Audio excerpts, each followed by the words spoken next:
Remove the seat. Remove the refill bag's guide.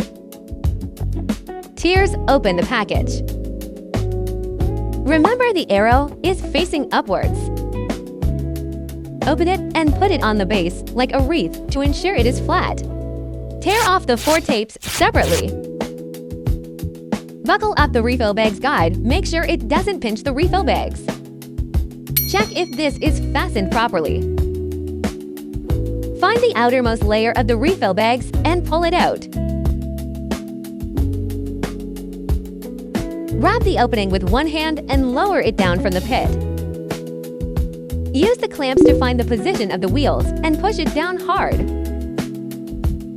You can also place the jig lightly on the roller and press the manual button to move it down, along the direction of the wheel. Cover the seat. Turn on the power at the back. Press and hold the red button to start. Wait a moment. Take out the first refill bag, and you will find that only one side is sealed, and the other side is open. Then you can use the toilet normally.